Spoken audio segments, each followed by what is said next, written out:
Ciudadanos, les informamos que desde ahora se pudrió todo.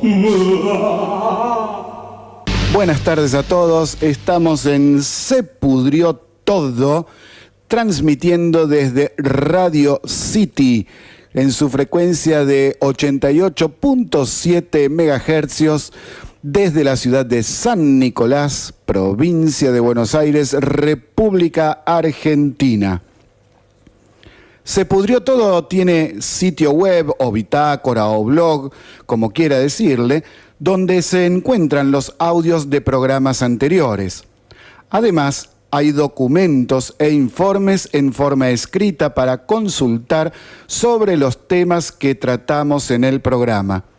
También hay una selección de sitios web donde se puede consultar información. Su dirección es sepudriotodo887.blogspot.com.ar.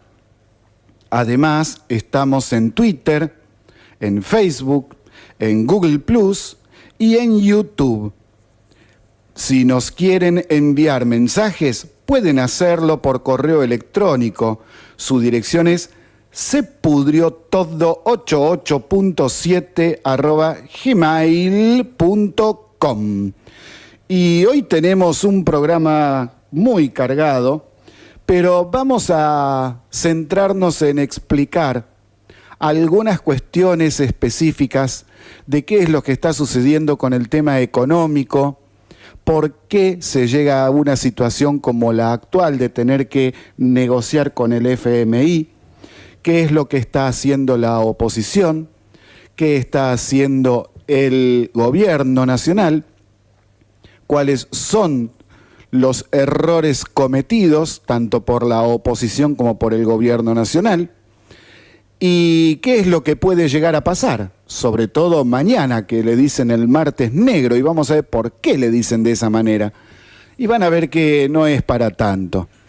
Ahora, también tenemos del ámbito local algunos avisos que pasar, también tenemos del ámbito internacional lo que está sucediendo, y del ámbito nacional tenemos algunas cosas que son inconcebibles, como algo que sucedió otra vez en la Feria del Libro, y algo además peor todavía.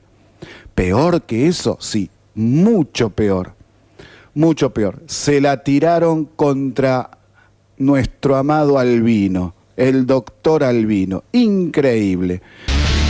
Estamos en Se Pudrió Todo en esta tarde del lunes 14 de mayo del año 2018, transmitiendo en su frecuencia de 88.7 desde la ciudad de San Nicolás de los Arroyos para toda la zona de influencia.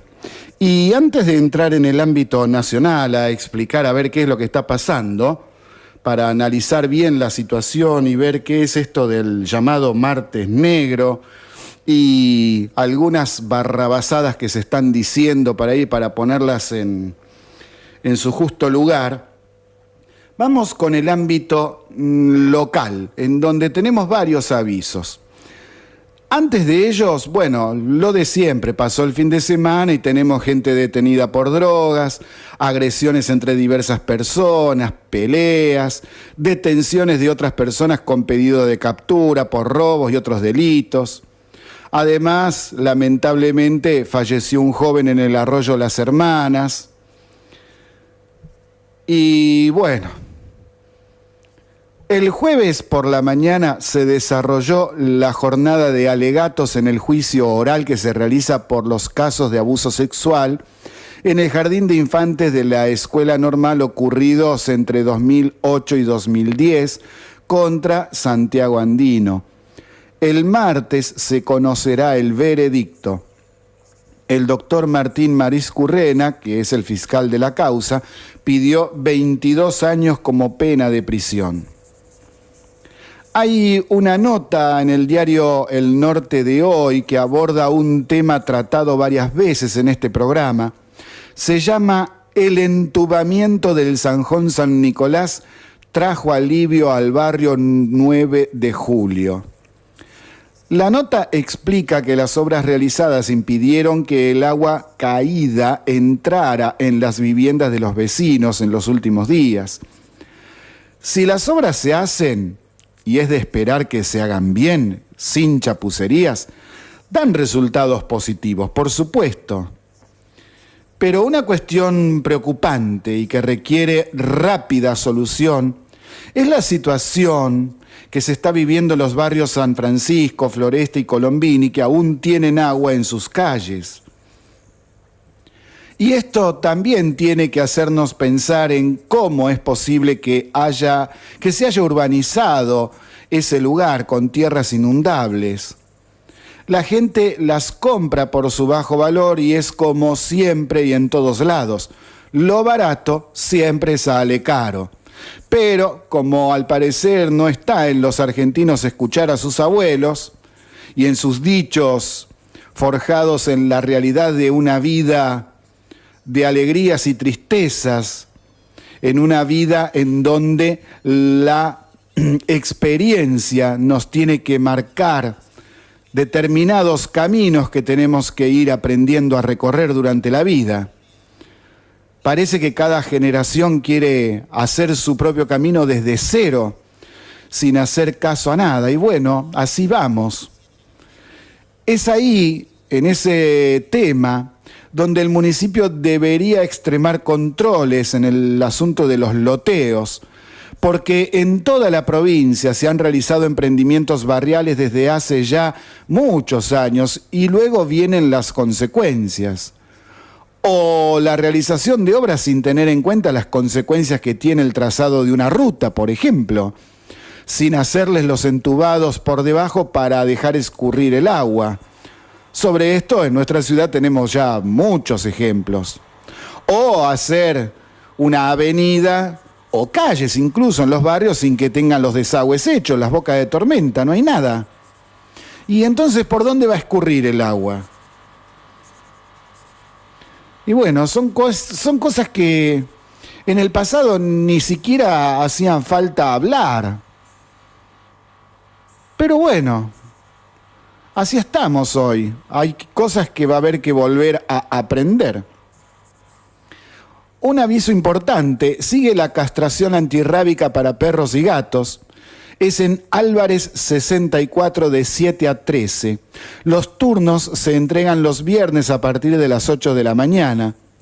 Para la castración de perros y gatos, ya sean machos o hembras, hay que tener en cuenta que deben haber cumplido como mínimo 6 meses de edad. Deben ir con collar y correa y en ayunas de alimento sólido de 12 horas. El agua sí se le puede dar para tomar, no hay problema. Es decir, que no coman algo desde la noche anterior. Es decir, puede darle de cenar, por ejemplo, a las 8 o 9 de la noche, pero a partir de ahí solamente agua. Y recuerdo que este servicio es gratuito, así que si todavía tenemos gente que tiene a sus mascotas sin castrar y no quieren que se reproduzcan, que tengan bebés, que tengan hijitos, porque después es un problema ubicarlos en distintas familias, bueno, es una buena opción para ir aprovechando, sobre todo que para la gente no tiene un costo en forma directa.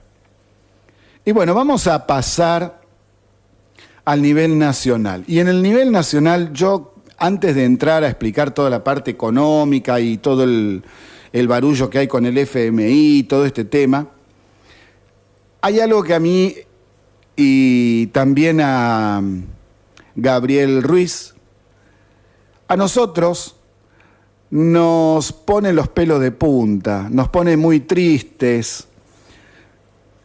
Y fíjense lo que pasó, ¿no? El viernes hablábamos de las agresiones y el patoterismo contra el doctor Albino, intentando dar una conferencia en la Universidad Nacional de Cuyo.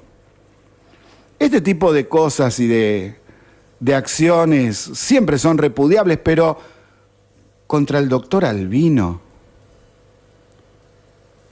una persona que dio toda su vida por nuestra gente que tiene más necesidades y por los más desprotegidos que son los niños. Contra el doctor Albino se fueron a tirar. Agresiones y patoterismo intentando dar una conferencia en la Universidad Nacional de Cuyo. Pero los medios no lo publican, no lo difundieron, solo se ocuparon de informar que el periodista, si se puede decir así, Horacio Berbisky, fue abordado por una mujer que le gritó asesino y tirabombas en la Feria del Libro. Eso sí, aparece en todos los diarios, pero lo que hicieron con el doctor Albino es de no creer. Sobre todo sabiendo de quién se trata. Y bueno, también tenemos que en la Feria del Libro ya se vienen produciendo desde hace varios años cosas que son realmente inconcebibles. Y en este momento la Feria del Libro está con las presentaciones, los stands y las conferencias. ¿Y qué pasó? Bueno, en la Feria del Libro los fascistas de siempre interrumpieron e impidieron el acto de inauguración. ¿Se acuerdan que estuvimos comentando este tema? Luego impidieron que se difundiese un documental sobre las víctimas del terrorismo durante la década del 70. ¿Y ahora qué pasó? Pasó que hubo un intento de censura en la Feria del Libro contra Agustín Laje y Nicolás Márquez el viernes pasado. El viernes por la noche. Fue en la presentación de su libro La Revolución Silenciosa, diálogo sobre la ideología de género y la revolución cultural, en el que explican cómo nos invadieron con la llamada ideología de género y todo el feminismo extremo. En la entrada al stand se ubicaron sectores críticos a insultar a los autores y a agredir a los que ingresaban con insultos, empujones y escupitajos. Durante la conferencia se paseaban por delante de la gente exhibiendo pañuelos verdes y provocando a la gente sin dejar hablar a los oradores. Interrumpieron continuamente. A la salida agredieron a varias personas que se estaban retirando. Hubo corridas, forcejeos, gritos, insultos. Cuando los autores Laje y Márquez iban hacia el stand de la editorial para firmar ejemplares, fue que la seguridad de la feria los apartó a los autores porque no querían más incidentes. ¿Y por qué los apartaron? Porque les habían pedido que no vayan al stand para firmar libros. Márquez no se amilanó y pidió que llamen a la policía si es que pensaban los organizadores de la feria que podría haber problemas. Los organizadores no quisieron hacerlo y los autores fueron igualmente a firmar ejemplares. Es decir, al parecer en la Feria del Libro rige la ley de las pandillas ideológicas que deciden quién puede hablar y quién no, qué libro se puede leer y cuál no. En tanto, los autores están a la merced de la voluntad de las minorías agresivas, violentas y fascistas. Es la imbecilidad de prohibir al que hace una actividad lícita en vez de reprimir al que delinque. Inviable este país de esta manera. No se puede. Y para conocer a Agustín Laje, si es que no lo conocen, acá les traemos un audio donde explica en pocos minutos uno de los tantos temas que aborda. Este audio es sobre el caso de Nair Galarza. ¿Se acuerda la chica que asesinó de 2 balazos a su novio? O al que decía que era su novio. Y este audio se llama Cuando feministas convalidan un asesinato. Lo escuchamos.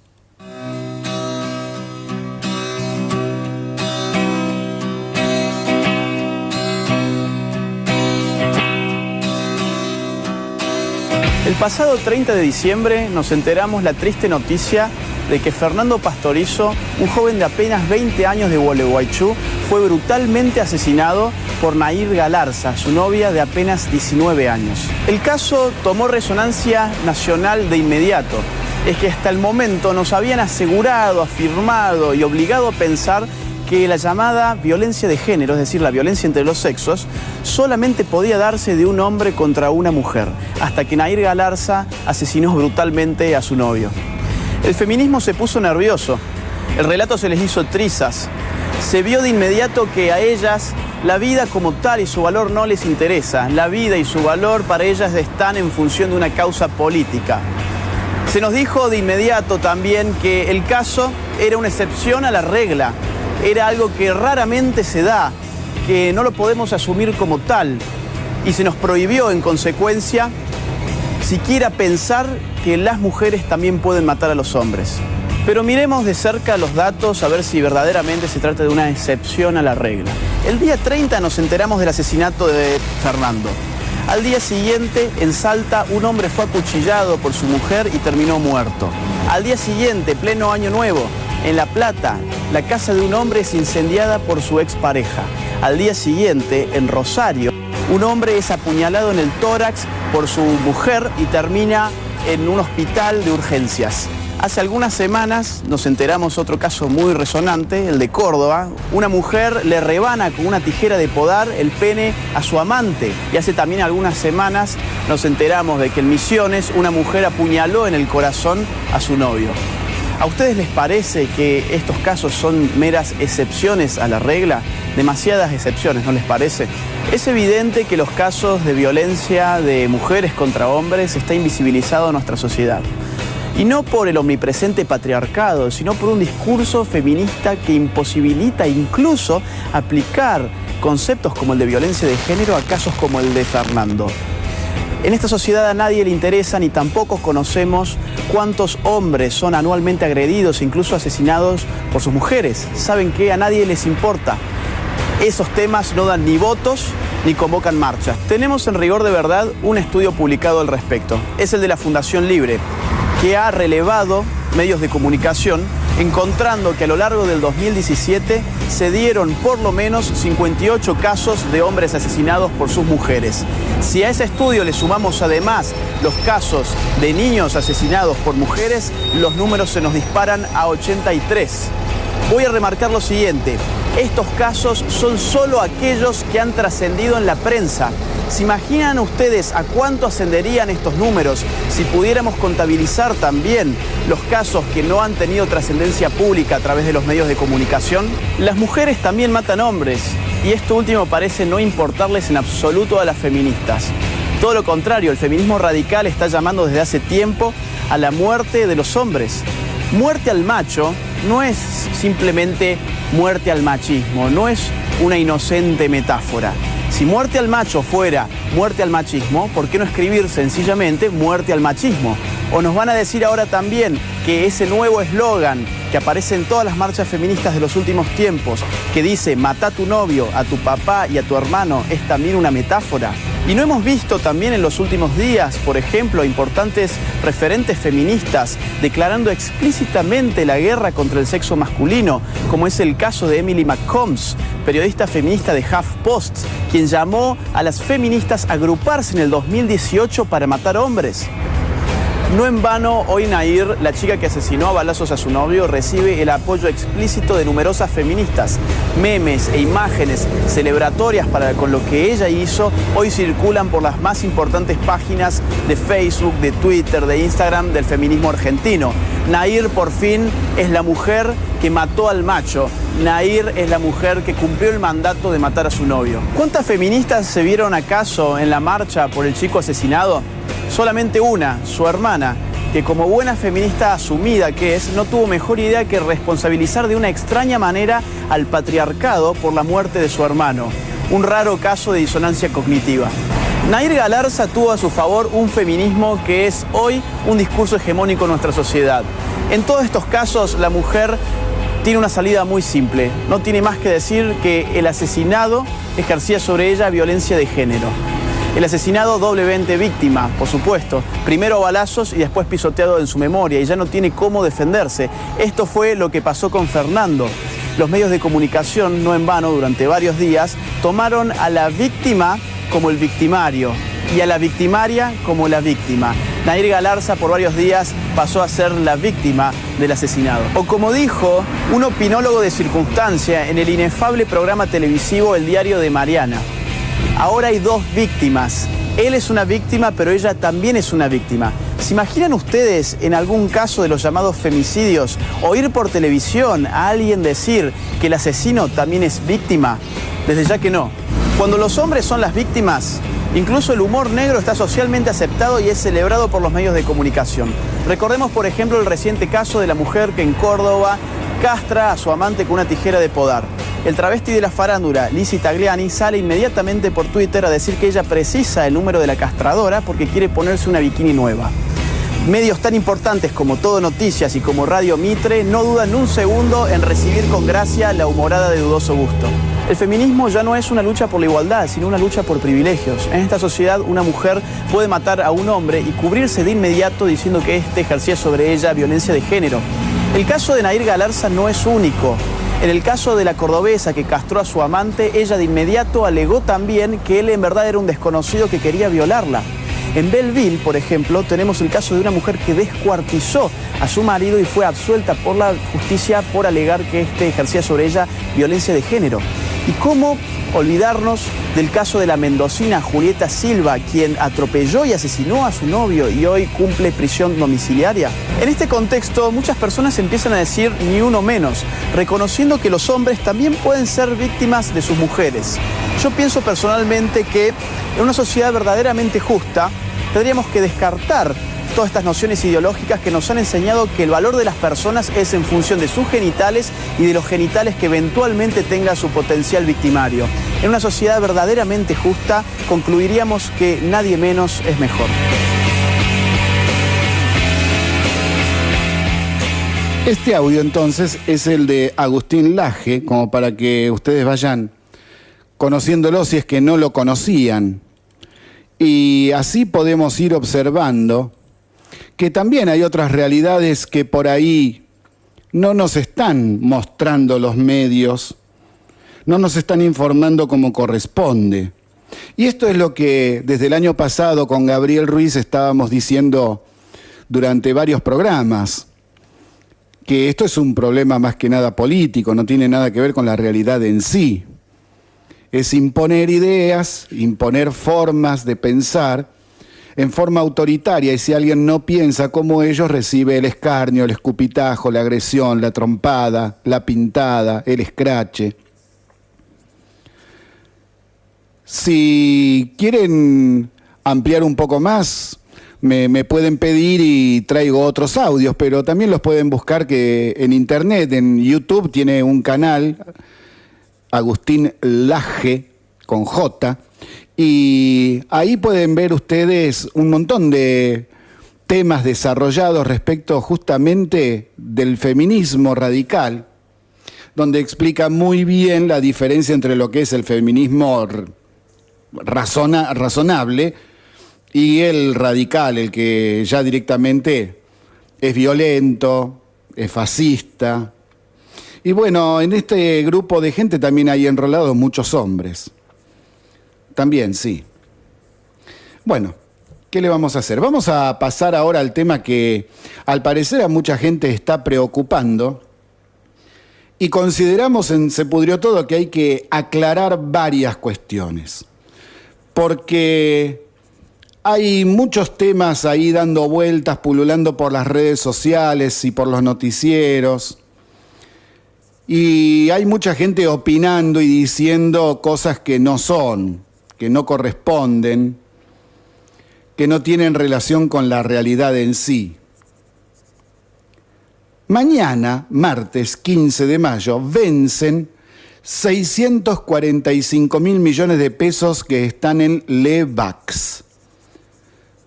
Toda esa masa de dinero es más de la mitad de todo el dinero en circulación del país. Representa el 65% de todo el dinero que hay en el país. Se calcula que se renovará como mínimo un 70%, ya que esas LEVAX, que quiere decir letras del Banco Central, están en manos de los bancos que tienen limitada la capacidad de atesoramiento de esa moneda. Es decir, no es que mañana el dólar se va a ir a 30, 40, como están diciendo. No tiene nada que ver. Porque la gran mayoría del dinero está en manos de los bancos y los bancos no pueden comprar todo o cambiar todo de las LEVAC en dólares. Ahora, ¿qué son las LEVAC? El asunto es el siguiente, a ver, si lo vamos entendiendo. En diciembre de 2015, cuando asume la presidencia Mauricio Macri, se encuentra con una sobreimpresión de dinero. Eso quiere decir más dinero en el mercado de lo que tenemos de reservas. Según lo que se ha informado, son unos 700.000 millones de pesos. Eso generaba una inflación impresionante que ya había tocado el 40% anual. ¿Y por qué? Bueno, por lo que habíamos explicado en programas anteriores. Si yo tengo un peso en el mercado, en la mano, una moneda, la tengo acá en la mano, tengo una moneda de un peso. Esa moneda tiene su correlato, o debería tener, en el Banco Central en reservas. Un peso igual a un peso. Pero, ¿qué pasa si hay un gobierno que imprime mucho más de lo que realmente hay de reservas? Y entonces, en vez de tener un peso en la mano, yo tengo 2 pesos, porque imprimió el doble el gobierno. Entonces, ¿qué es lo que pasa? El peso tiene como reserva 1 peso en el Banco Central. No tiene 2 pesos de reserva, pero yo tengo 2 pesos en la mano. Entonces, ¿cuánto vale realmente cada peso? Cada moneda de las 2 que tengo en la mano. 50 centavos cada una, la mitad. Y entre las 2, junto 1 peso. El valor real, no el que dice la moneda que tiene. Entonces, si yo quiero ir a comprar, por ejemplo, una lechuga, y está, supongamos, 50 pesos el kilo,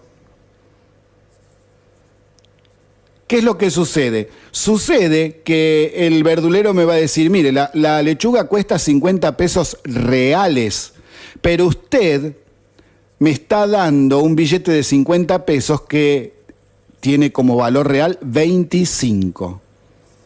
Así que me tiene que dar un billete de 100, el doble. Y eso es lo que hace la inflación, te come la plata del bolsillo. Y la inflación se produce porque se imprimió muchísimo más de lo que hay como reservas en el Banco Central. Volviendo a diciembre del 2015, cuando se encuentran con 700.000 millones de pesos impresos de más, el Banco Central de la República Argentina, cuyo director es Sturzenegger, comienza a implementar medidas para retirar del mercado gran parte de ese dinero sucio que estaba en manos de la gente y, principalmente, de las grandes empresas que trabajaban en negocios con el gobierno anterior, como las obras públicas. Entonces, ¿qué hace el Banco Central de la República Argentina? Emite las llamadas LEVAX, que son letras de cambio, documentos que uno va a comprar por dinero y por el que se le pagará un interés. Y como si pusiese la plata a plazo fijo. Lo que pasa es que si usted compra las LEVAX y espera hasta su vencimiento, le van a pagar más plata que el banco le va a pagar por el plazo fijo. Entonces el Banco Central retira casi los 700.000 millones de pesos del mercado, dando Levax a cambio durante las rondas de negocios del año 2016. Por eso en el año 2017 la inflación bajó del 40% anual al 25% anual. Mañana, el 15 de mayo, vencen como todos los meses y se verá si los tenedores de las letras, esas grandes empresas y bancos del que hablábamos recién, renuevan y siguen quedándose con las Levax o las cambian por pesos o por dólares o por euros o compran acciones.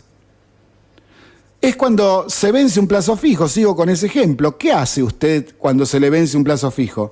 ¿Lo renueva o no? Y si no lo renueva, ¿qué hace? ¿Se compra algo? ¿O lo invierte en dólares, en euros? ¿Compra yuanes, las monedas de China y de Japón? Es lo mismo, nada más que a nivel país. Pero en realidad no hay mayor inconveniente en el siguiente sentido. A ver, voy a tratar de explicarlo lo mejor que pueda. Suponiendo que esos capitales no renueven ninguno, algo imposible, es decir, que todos le devuelvan las Levax a el Banco Central y le pidan los pesos y quiera comprar con eso todos dólares, el Banco Central de la República Argentina tiene todos los dólares en caja que respaldan a esos pesos de las Levax. Y entonces no hay ningún problema en ese sentido. Lo que seguramente pasará es que la mayor parte se va a renovar en la tenencia de las Levax y quizá algunos quieran pasarse al dólar o comprar acciones o al euro o vaya a saber en qué. Para el Banco Central y para el país eso no es en sí un problema de que estalla todo, como algunos están queriendo imponer en la opinión pública. El problema es si no renueva las Levax y quieren pesos a cambio porque eso volcado al mercado generará inflación debido a que es dinero sucio en el sentido de que no fue impreso con respaldo del Banco Central de la República Argentina. Ahora, ¿qué es lo que está pasando con respecto a esta situación? Y bueno, ya lo venimos anunciando desde el año pasado en muchos programas y en las últimas 3 semanas prácticamente en casi todos los programas. Siguen los llamados al golpe. El turno fue ahora del diputado kirchnerista Carlos Raimundi, que dijo el jueves pasado en la Marcha de las Madres de Plaza de Mayo lo siguiente, y voy a citar: no apoyar a este gobierno y tratar de que finalice su mandato lo antes posible no es antiinstitucional, es devolverle el contenido profundo a la democracia. ¿Qué tal? Y sí, está diciendo que tratar de que este gobierno no finalice su mandato no es antiinstitucional, quiere decir no es en contra de la Constitución, es una barrabasada, una barbaridad. Lo que pasa es que esta gente piensa de esa manera. Para ellos la democracia no tiene nada que ver con, por ejemplo, respetar a los gobiernos elegidos por el pueblo. El tema es y pasa por imponerse ellos al resto, no importa lo que piense la mayoría. Y por las redes este fin de semana estuvieron muy activos. Hasta Brancatelli, el periodista deportivo, difundió un video con la música del himno nacional de fondo. Es un video propio, hecho por él, expresando lo siguiente, y voy a citar. Nos dicen que no vamos a volver.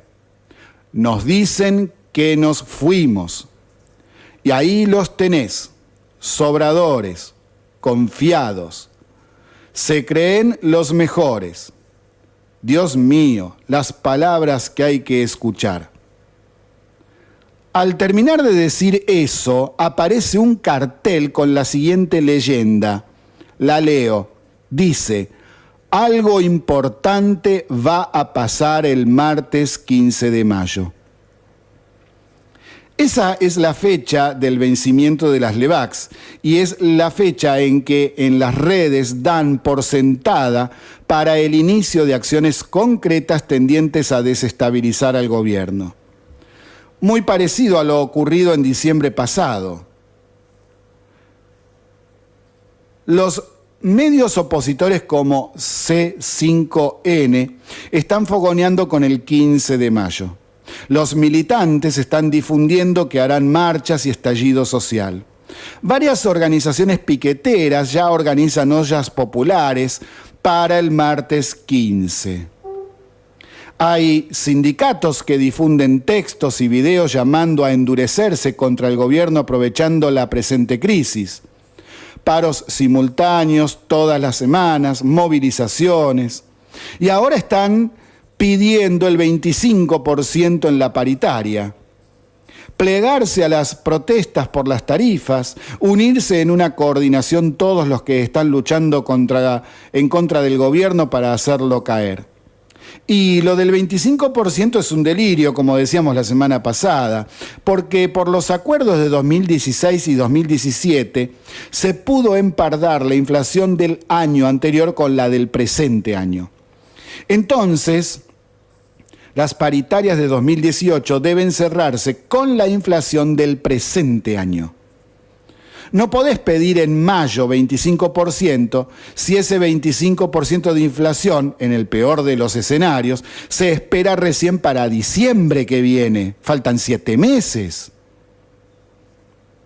Es más, el gobierno ofrece 15% y todavía ni siquiera se llegó a la mitad de ese número en inflación en lo que va de este año. Y entonces, ¿por qué piden el 25%? Y bueno, piden el 25% solo para crear y sumar problemas, engañar y mentir y justificar paros y movilizaciones con el fin de desestabilizar al gobierno. Estos son solo algunos ejemplos de todo lo que pulula en las redes y las acciones que están organizando los golpistas. Nada nuevo en este país. Hagamos memoria. Hay muchachos muy nerviosos que aprovechan los errores del gobierno en no bajar en estos 2 años en forma drástica el déficit fiscal, que igualmente no generará graves problemas para el vencimiento de las LEVACs, pero fogonean para que sí los haya. Y si no pasa nada, entonces ya piensan en, bueno, ¿con qué vamos a atacar después? Ahora, me queda una pregunta, porque ante tantos llamados a un golpe de Estado, dado por gente que se muestra con su cara en los videos y que firma las proclamas, ¿por qué no hay un solo fiscal que actúe? Porque eso es delito de sedición, es traición a la patria según lo estipulado en el artículo 29 de la Constitución Nacional. Uno podrá decir, bueno, pero también hay gente dentro del Poder Judicial muy molesta, muy nerviosa por los cambios propuestos por este gobierno para, por ejemplo, la forma de elegir los jueces y todo esto. Es decir, las reformas al Poder Judicial que estábamos viendo. Lo que pasa es que a mí me queda la duda de por qué, debido a que no todos los fiscales son de justicia legítima. ¿Qué pasa con los otros que no actúan? Seguimos en Se Pudrió Todo, transmitiendo desde Radio Sitio en su frecuencia 88.7 desde la ciudad de San Nicolás, provincia de Buenos Aires, República Argentina. Y en el bloque anterior terminábamos diciendo que había muchos muchachos que se estaban poniendo nerviosos. El Poder Judicial, a ver por qué no está, por ejemplo, algún fiscal saliendo a hacer averiguaciones de qué es lo que está pasando con determinadas personas y sus mensajes, por las redes sociales sobre todo, personas conocidas con nombre y apellido. Y bueno, pero hay mucha gente nerviosa, mucha gente nerviosa. Entonces esto es lo que vamos a ir viendo ahora. ¿Quiénes son los que están tan nerviosos y por qué? Por ejemplo, muchos medios dejaron de recibir mucho dinero por pauta publicitaria, ya que el gobierno bajó el gasto en este rubro, y por eso atacan y critican continuamente, poniendo en el aire o publicando entrevistas a los culpables del país que nos dejaron en diciembre del 2015 para que realicen sus críticas.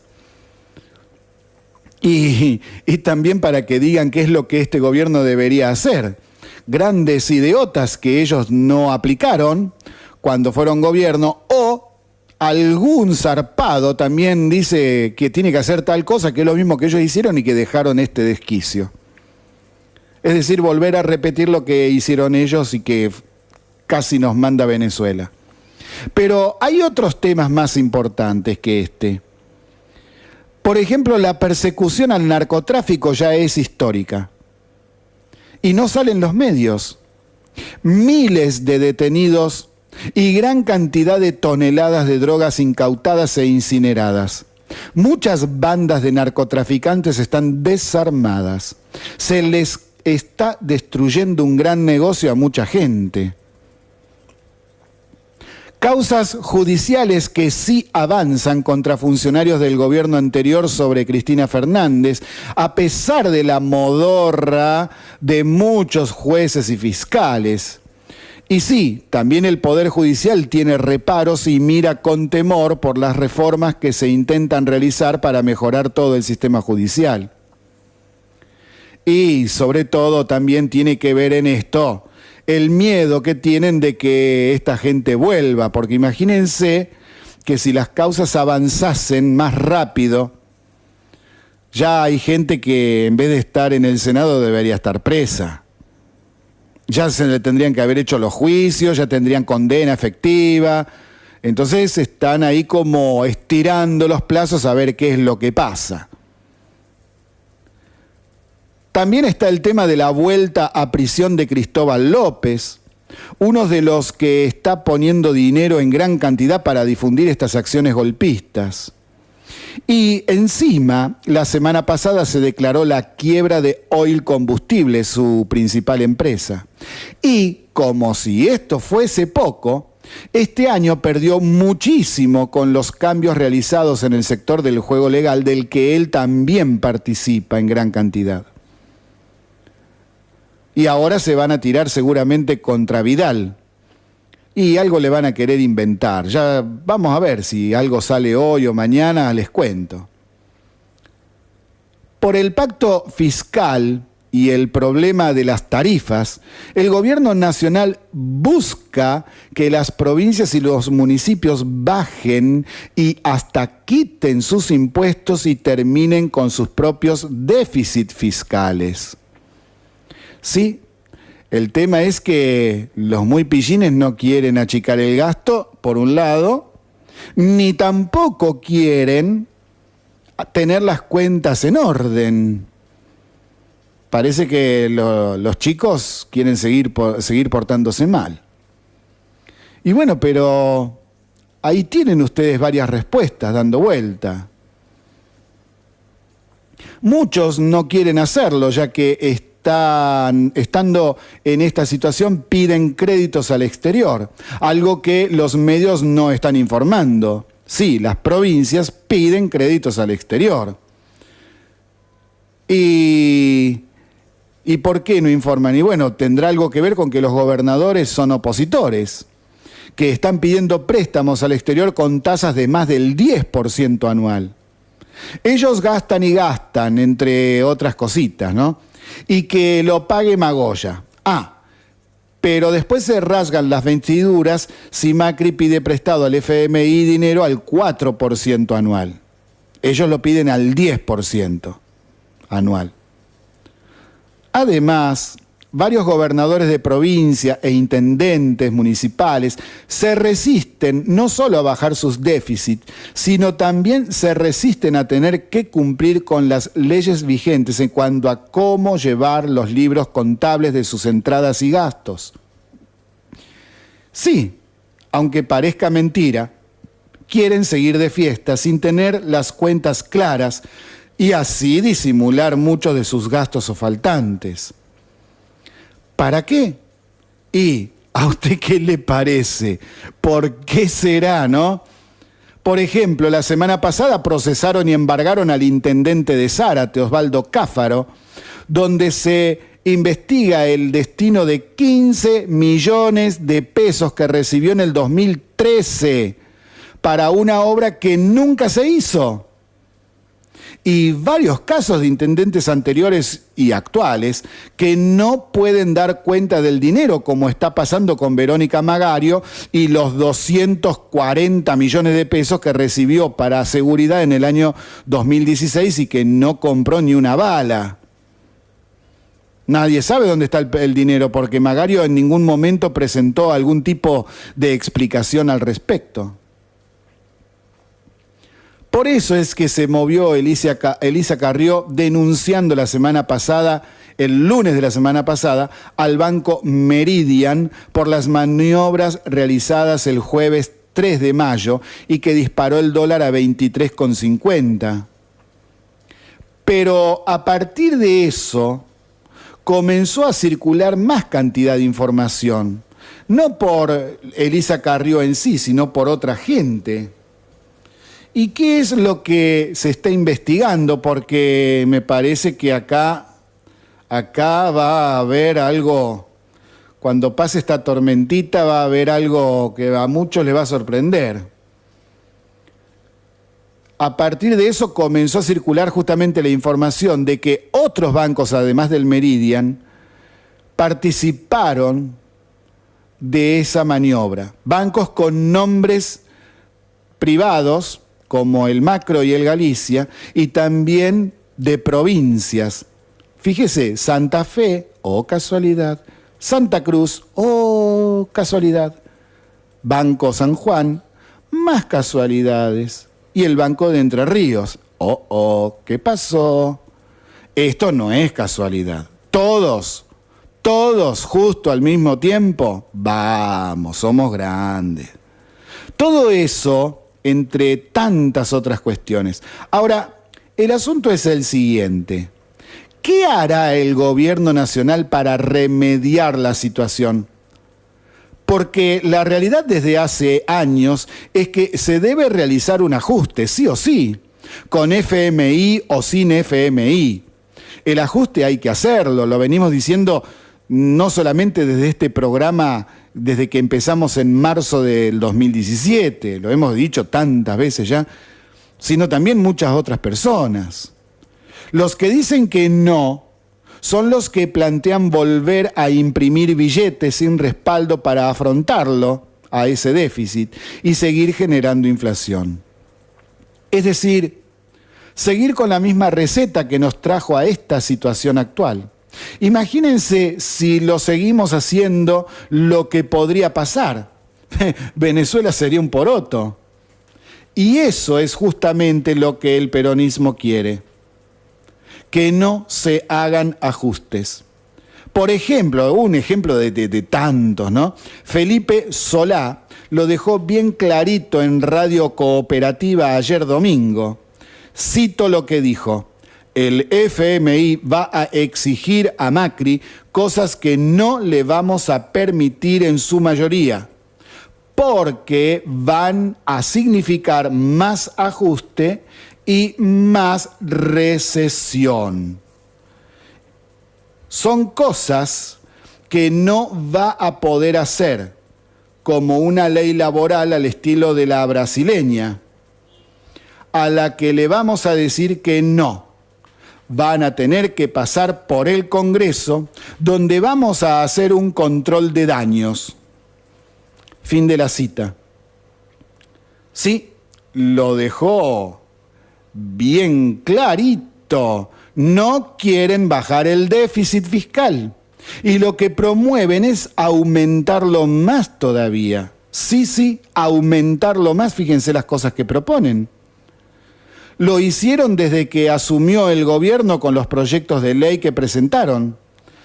Les doy el último ejemplo, su proyecto para que el valor de las tarifas vuelva a noviembre de 2017 y que solo se actualice por el salario.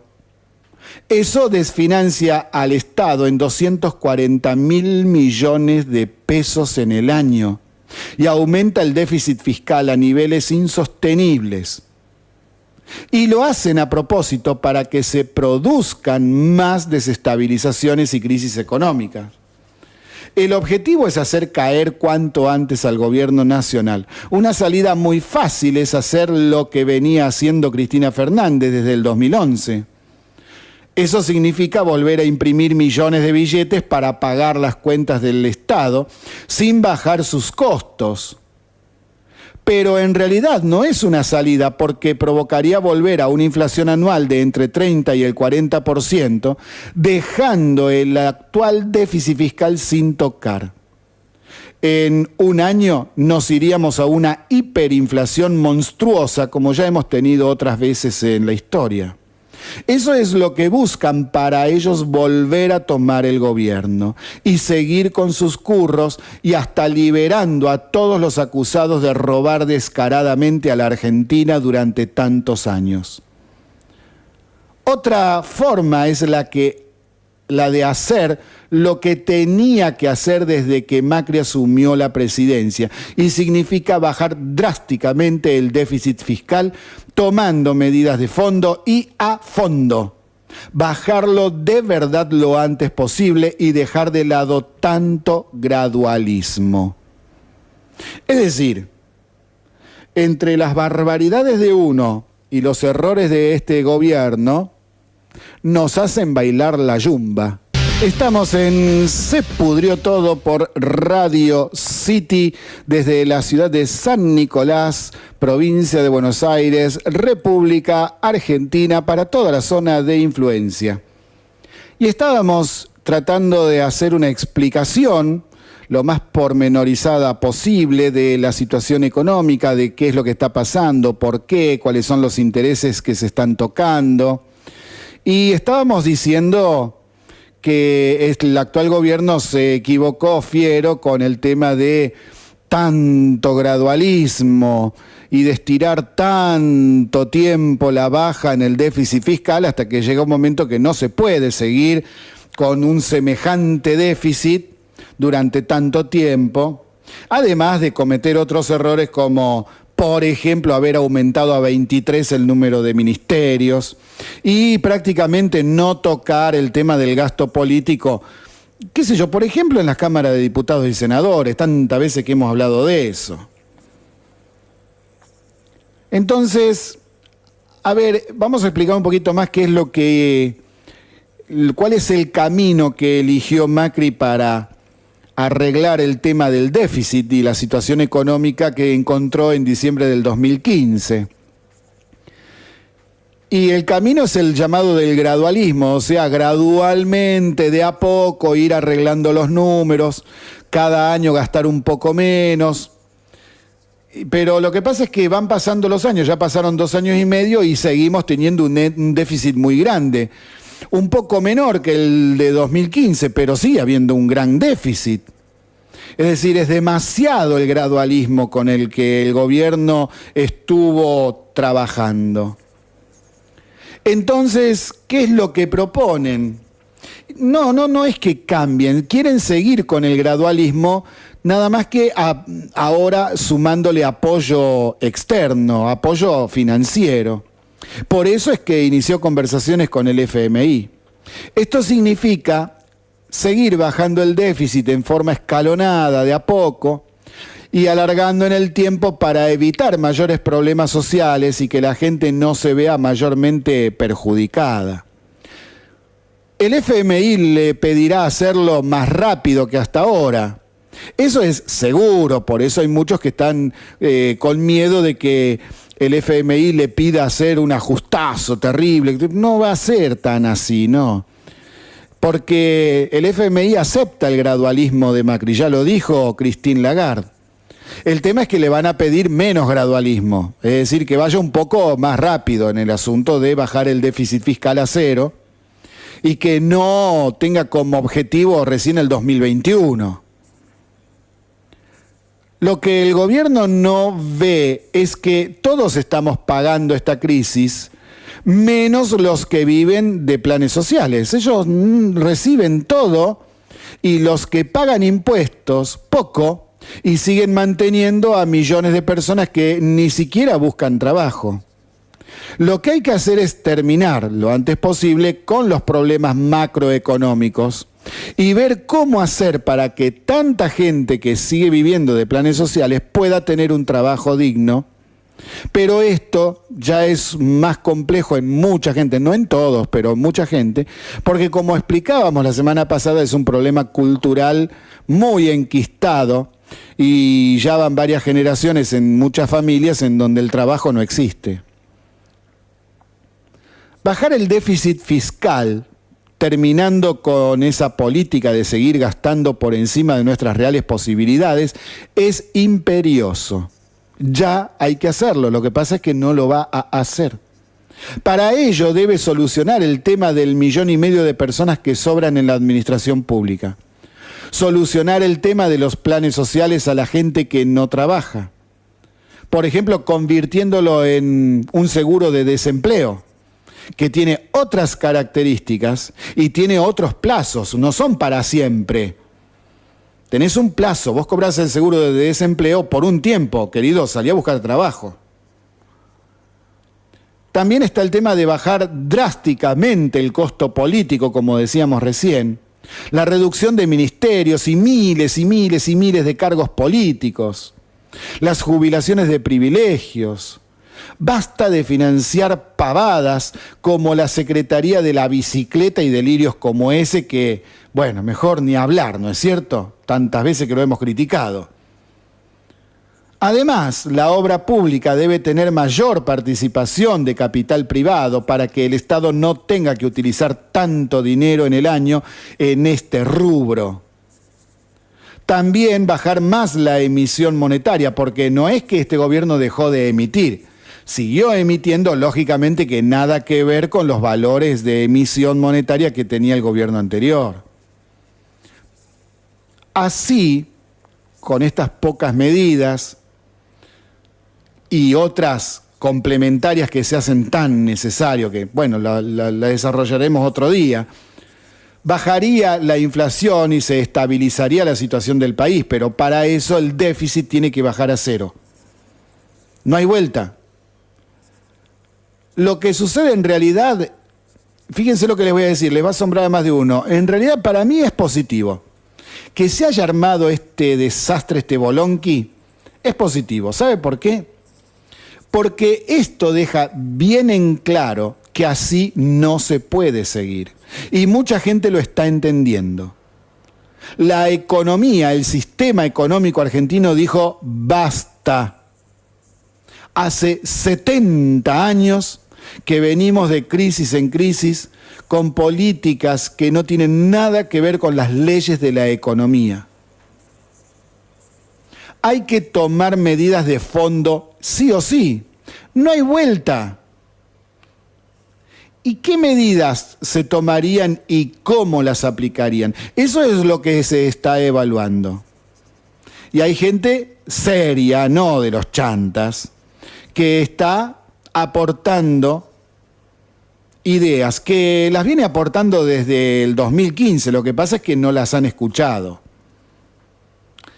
Pero, y parafraseando a Melconian, el que estaba al frente del Banco Nación y que luego renunció, el gobierno de Macri debe dejar de seguir paveando con el gradualismo, usó otra palabra, pero bueno, me entienden, y bajar en serio el déficit fiscal. No hay otra forma de encauzar la economía nacional.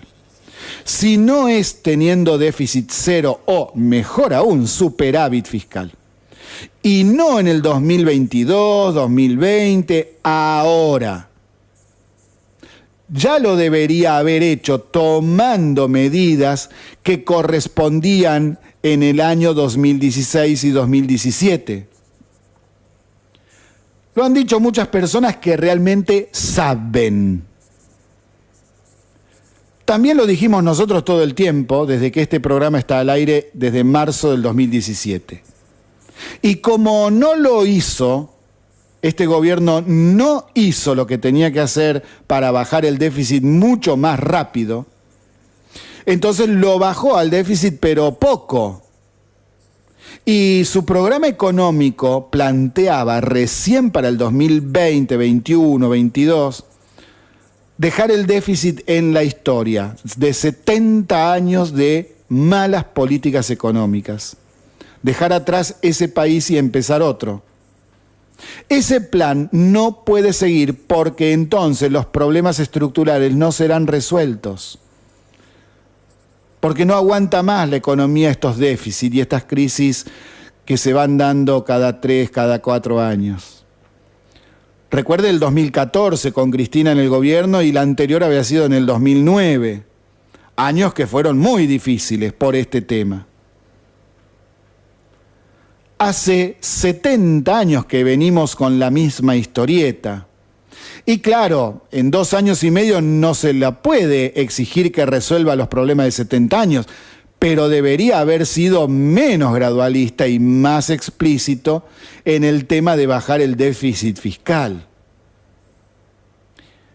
¿Y qué pasaría si se adoptasen las medidas económicas que proponen los opositores? A ver, vamos a pensar un poquito, vamos a hacerle caso a Kicillof otra vez. A Kicillof, a los Massa, etc. En cuestión de tarifas, quieren volver a los valores de noviembre de 2017 y que solo se actualicen cuando se actualizan los salarios. Eso, ya dijimos varias veces, es demencial y desfinancia al Estado en 240.000 millones de dólares al año. Perdón, 240.000 millones de pesos al año. Pesos. ¿Sí? No dólares. Repito la cifra entonces por las dudas. 240.000 millones de pesos al año. Separarían todas las obras e inversiones que las empresas energéticas comenzaron a realizar este año. También provocarían cientos de despidos de personas que fueron tomadas para realizar esas obras.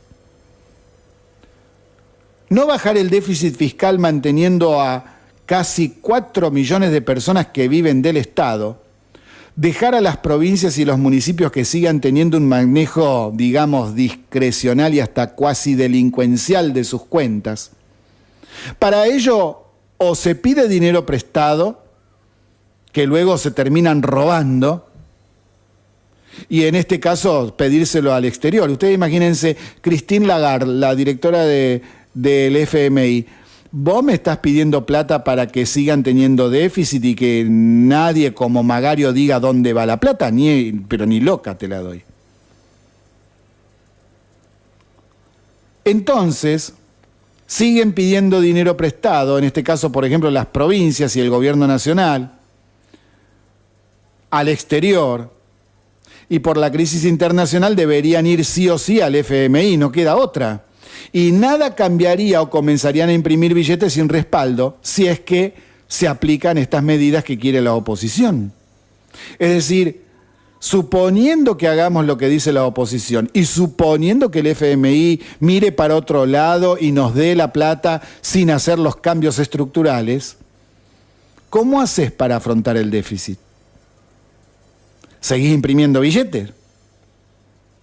Si se hiciese eso, la inflación subiría de golpe a un 40% anual y el año que viene entraríamos en una hiperinflación. Podríamos seguir con más y más temas anexos, por ejemplo el aumento de la pobreza y todo ese tipo de cosas, pero creo que usted ya lo sabe de memoria. Y digo que es positivo que nos haya tocado este sacudón, porque sirve para ponernos bien en el ojo de la tormenta y comprender que no se puede gastar más de lo que se tiene. Es como en nuestra casa.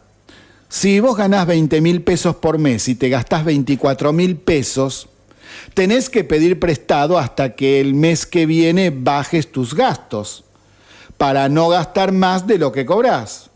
Porque si me pongo a imprimir billetes en la impresora, nadie me los va a aceptar. En un país es igual. Y para ganar más de 20.000, es decir, si yo quiero un nivel de vida de 24.000 y gano 20.000, ¿cómo hago para ganar más? Y bueno, no se puede pedir un aumento si el que me tiene que pagar no tiene el dinero para hacerlo. Para que en el mediano y largo plazo podamos ganar más es simple. Hay que producir más y mejor, conseguir exportarlo para que entre dinero al país. Pero no nos comprarán porquerías, tenemos que producir con calidad. Lo que sea que se produzca, no importa, se debe producir con calidad. De lo contrario no nos van a comprar ni una lechuga. Y también podrías cambiar de trabajo. Ahora, para que te paguen más, necesitas, por ejemplo, tener más conocimiento.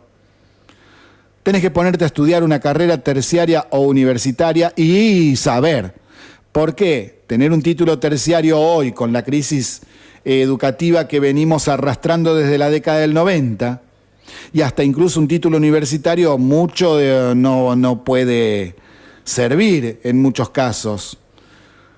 Es decir, vos podés tener un título y no saber nada, porque el lugar donde fuiste es bajo el nivel. Tenés que saber que siempre hay que estudiar por tu lado, más allá de lo que te dan para leer. Y aunque no te exijan mucho, vos mismo te tenés que exigir y prepararte. Porque no hay otra forma de poder vivir mejor. Ni para el país, ni para una provincia, ni para un municipio, ni para una persona. No hay vuelta. Es así.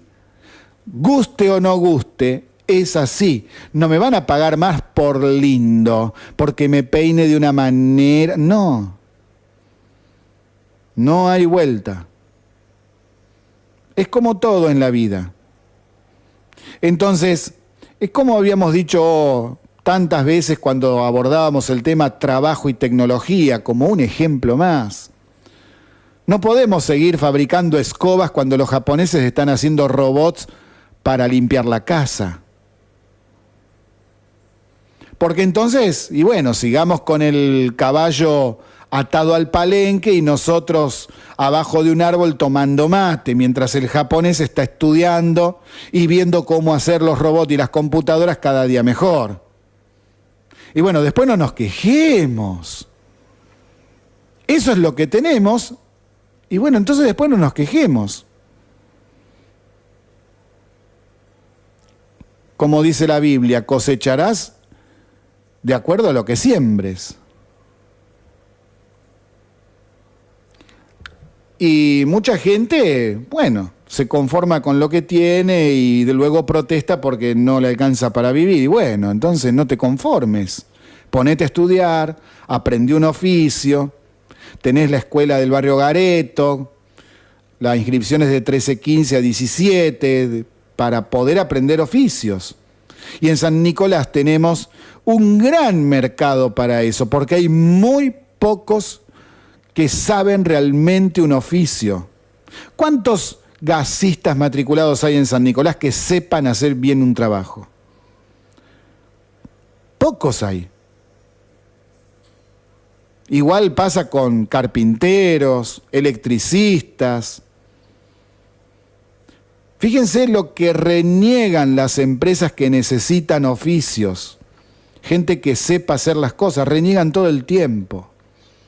Porque además de saber, tenés que cumplir, no faltar, ser buena gente, llevarte bien con los demás. Y se hace muy difícil, cada día más difícil. Hay mucha gente que, no sé, que tiene pajarito en la cabeza. Bueno, vamos a ir cambiando de tema. Vamos a ir cambiando de tema porque hay muchas cosas que tenemos que decir y, ya 18:30 pasadas, tenemos menos de media hora. Bueno, por ejemplo, me llamó la atención en las redes sociales que, bueno, ya habíamos hablado en otros programas de la violencia explicitada en mensajes y en acciones por los proabortistas. No todos, lógicamente, sino algunos, los más exaltados. Y ahora me llama la atención porque desde el viernes a la noche empezaron varias cuentas de Twitter, en Facebook, en Google+, en Instagram también, que hay gente proabortista que ya está diciendo qué quieren hacer para festejar si se aprueba y se promulga la ley de aborto legal. Es decir, a ver, suponiendo que el Congreso en la Cámara de Diputados y luego en la Cámara de Senadores la vote a la ley y la apruebe y luego el presidente Macri la promulgue, ¿qué es lo que van a hacer para salir a festejar? Les paso algunas de las propuestas que están comenzando a difundir por las redes sociales como para conocer un poco más a esta gente, ¿no? Tirar fetos de juguete dentro de las iglesias y colegios católicos. Ir a las iglesias para realizarles pintadas, por dentro y por fuera. Realizar pintadas en paredes de edificios públicos. Realizar pintadas en las puertas de las viviendas de gente conocida que está en contra del aborto legal. Es decir, no es que si se aprueba la ley y empieza a regir el aborto legal, se termina la disputa y bueno, terminamos con los problemas, ya es legal, listo. No, sino que quieren seguir violentando a los demás.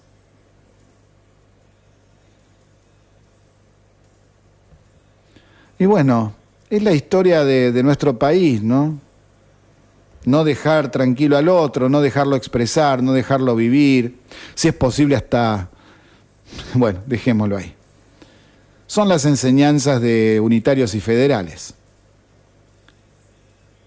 También tenemos que decir algo que es realmente lamentable. Volvieron el tema de las amenazas de bomba. Hoy, por ejemplo, tuvieron que desalojar el ex predio de la ESMA cuando se recibió un llamado al 911 amenazando de una bomba. Y en ese predio todos los días se realizan muchas actividades culturales y de visitas, van chicos de las escuelas.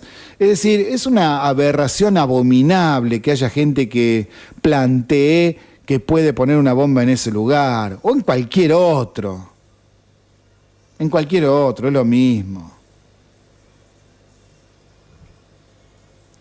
Otro tema, el jueves pasado, ¿se acuerdan que escuchamos los audios de una apretada y pedidos de coima del sindicato de camioneros a la empresa Transportes Pontevedra? El sábado, este sábado, antes de ayer, allanaron la sede del sindicato de camioneros de San Miguel por el mismo motivo, pedir coimas, y encontraron $130.000 y 330.000 pesos en una caja fuerte. Repito, encontraron $130.000 y 330.000 pesos en una caja fuerte. Tras el decomiso de ese dinero y de la documentación, no hubo detenidos, pero sí se está investigando a personas del gremio que le cobrarían dinero por coimas a empresarios para liberar trámites y habilitaciones de transporte de carga de alimentos congelados, entre otros trámites. Los investigadores comenzarán a citar para la semana próxima a diferentes personas que integran el consejo directivo del sindicato para saber quiénes están implicados en los cobros de dinero irregulares. Ahora, escuchó lo que dice la noticia, ¿no? Esto demuestra una vez más que en este país todo es joda. Pueden hacer lo que quieran estas mafias, incluso los allanan, incluso les secuestran el dinero hallado, incluso les secuestran la documentación y nadie va preso. Y que recién esta semana comenzarán a citar a diferentes personas para ver quiénes están implicados, quiénes extorsionaron, quiénes cobraron las coimas. ¿Nos están embromando? Señores, ¿qué esperan? ¿Que haya alguien que en la indagatoria diga, ay, sí, fui yo, pero partí de acá? ¿Son lelos o son cómplices? Porque si allanan es porque ya deben saber quiénes son los que piden las coimas. Y si el dinero y la documentación estaban en la caja fuerte del sindicato, ¿quién es el secretario? ¿Quién tiene la llave y la combinación? ¿Quiénes son los denunciados por la empresa que inició esta causa? Vamos, no nos tomen por estúpidos y recién esta semana van a comenzar a indagar quiénes son los delincuentes. Vamos, por favor, somos grandes ya. Claro, porque después cuando alguien se despacha con una crítica al Poder Judicial, sucede que no les gusta que se los critique y entonces nos dicen de todo. Pero es más que evidente. Y lamentablemente la gente del Poder Judicial, que es muy buena, que es honesta, trabajadora, que tiene toda la buena intención y que sabe mucho, se ve perjudicada por la gente que no cumple con su trabajo o que no lo cumple como debiera. Y bueno, así estamos, así vamos. Y bueno, los delincuentes no nacieron para cantar y decir fui yo. Entramos en el último bloque de Se pudrió todo. Y ahora con un tema que, bueno, hemos tratado muchas veces, pero hay una novedad. El viernes pasado se dio a conocer la siguiente información. El teléfono de Sergio Maldonado, el hermano de Santiago Maldonado, el muchacho que falleció el año pasado en la toma de los terrenos de los mapuches, el teléfono de Sergio Maldonado fue pinchado al inicio del caso, en el mes de septiembre del año pasado, por pedido de la fiscal Silvina Ávila. El pedido también era para otras personas como Ariel Garci y la referente mapuche Claudina Pilquimán, entre otros, que hoy están seriamente comprometidos por falsos testimonios y testigos falsos. La fiscal entonces parece que no estaba tan equivocada en sus hipótesis de trabajo, ¿no es cierto? Ahora, visto a la luz de lo que sucedió. Ahora, la orden para pinchar los teléfonos fue del primer juez del caso. ¿Se acuerda que primero hubo un juez muy criticado que fue Guido Otranto? Ese que no había podido entrar o que no quería entrar porque los mapuches le decían que era territorio sagrado y justamente en esa parte del territorio sagrado es donde se encontró luego a Santiago Maldonado. Pero el 30 de septiembre Otranto deja el caso por estas críticas y presiones que había y se hace cargo el juez Lieral, que es el actual. Ese magistrado ordenó dejar sin efecto las pinchaduras. El juez alegó que se estaba en violación del derecho a la intimidad y, en el caso de Sergio Maldonado, que se habían vulnerado los derechos de las víctimas. Esas escuchas no fueron nunca anexadas al expediente, es más, ni siquiera fueron desgrabadas las escuchas, es decir, no fueron pasadas a papel para ponerlas en el expediente. Pero ¿qué es lo que sucede ahora? Ahora sucede que el juez Geral ordena destruir los audios, es decir, borrarlos, romperlos, lo que sea. Me queda la duda de por qué no se anexaron a la causa. Y ahora se ordena su destrucción. Sí, soy mal pensado, soy mal llevado, como usted quiera decirle. Porque no fue un procedimiento ilegal. Eso para empezar. Y a la luz de lo que ya sabemos hoy, era una parte más de la investigación, una hipótesis de investigación. Siempre que se realice una investigación, nunca hay que dejar de lado ninguna hipótesis que se realice. Si nada malo había en esas grabaciones, ¿qué problema existe entonces para que no se tomen en cuenta y se ordene su destrucción? Recuerdo que el juez Geral es el que se niega a cambiar la carátula del caso y por eso la familia Maldonado sigue cobrando una cantidad impresionante de dinero por mes, que la pagamos todos nosotros. Sí, es parte del déficit fiscal. Entonces, si ya sabemos con 55 peritos, incluso los de parte, que falleció ahogado, que no recibió golpes, que no tenía ataduras ni nada y que estuvo 2 meses en el agua, entonces, muchachos, se ahogó. No hay desaparición forzada. Bueno, el juez Geral se niega a cambiar la carátula y por las leyes vigentes el Estado le tiene que seguir pagando a la familia Maldonado muchísimo dinero por mes en cuestión de gastos de representación, de traslados, etc. Otro tema importante y que tiene que ver también con este asunto del déficit fiscal y que haya mucha gente nerviosa y que busca hacer caer al gobierno, se dieron a conocer datos sobre la situación de la empresa de correos OCA. Tiene una deuda de 5.000 millones de pesos con la AFIP y se complica más su situación. ¿Por qué? Bueno, fíjese, es 5.000 millones de pesos es el monto que debe la empresa postal por impuestos impagos. La justicia nombró un coadministrador para ver si se pueden sanear las cuentas o por lo menos que se deje de perder plata de esa manera y empiece a pagar las cuotas que la justicia le impuso para ir poniéndose al día con las deudas contraídas. Bueno, la investigan por los nexos con Moyano. Sí, ahora la investigan por los nexos con Moyano.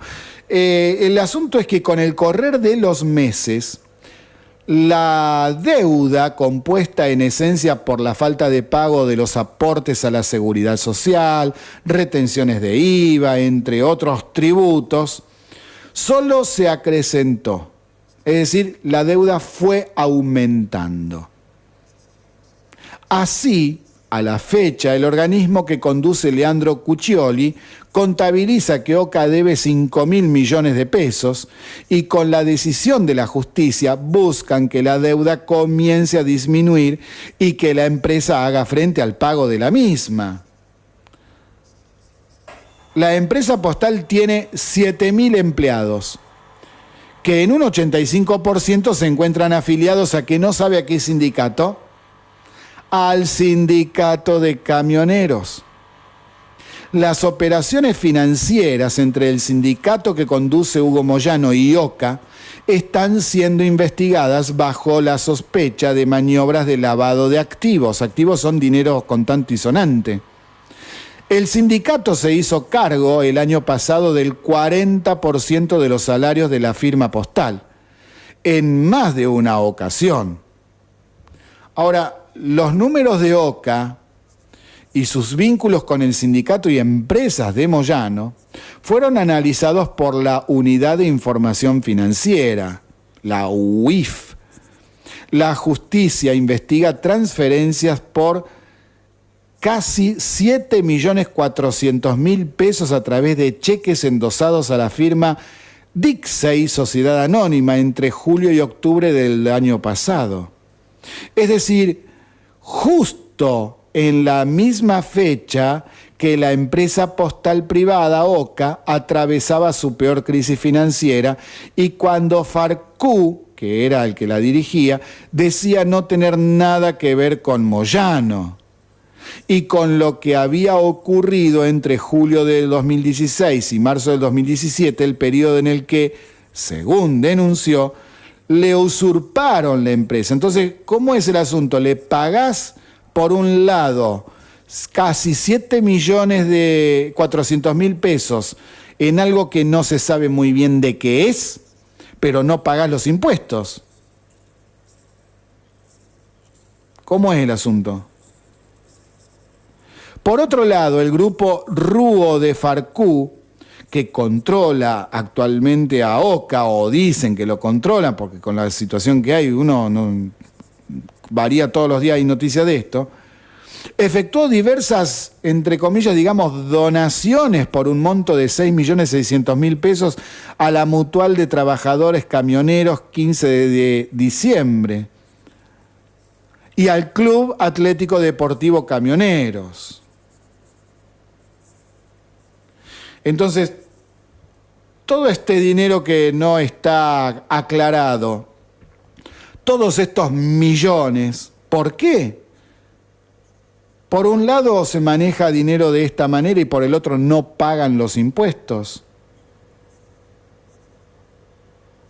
Aclaro además que el Club Atlético Camioneros y la Mutual de Trabajadores Camioneros están conducidas por Pablo Moyano. Bueno, todo esto está siendo investigado en el ámbito de la justicia. Entonces acá tiene también otro temita más del cual ocuparnos, porque muchas veces hay cuestiones que están relacionadas, y bueno, vamos a ver, acá hay determinadas cuestiones que son pesaditas, muchas cuestiones que son pesaditas.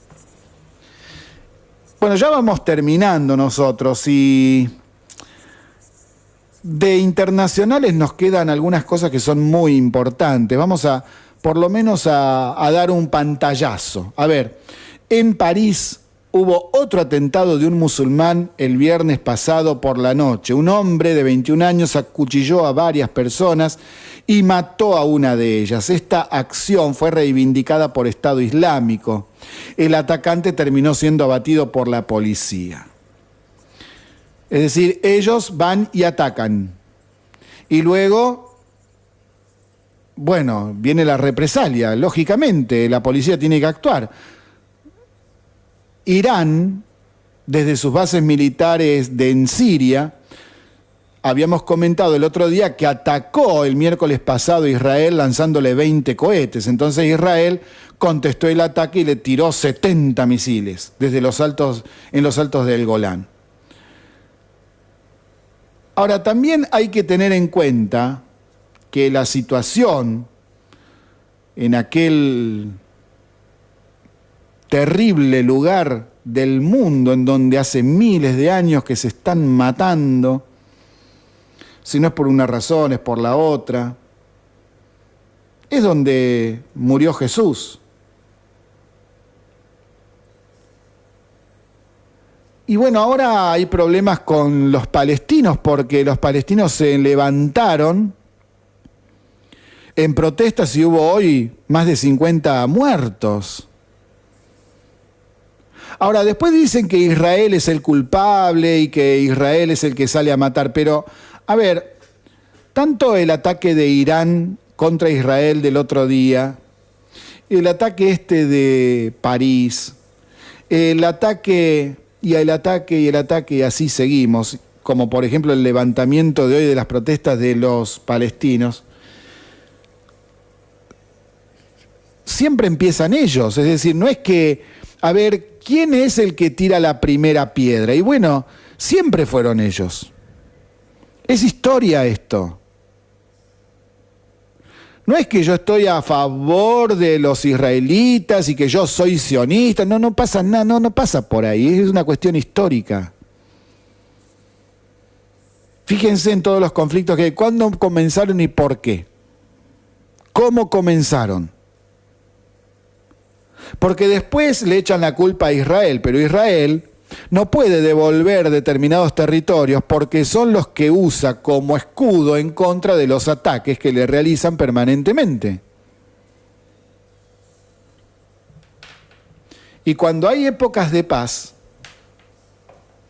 esas terminan siendo rotas también por los ataques que recibe Israel.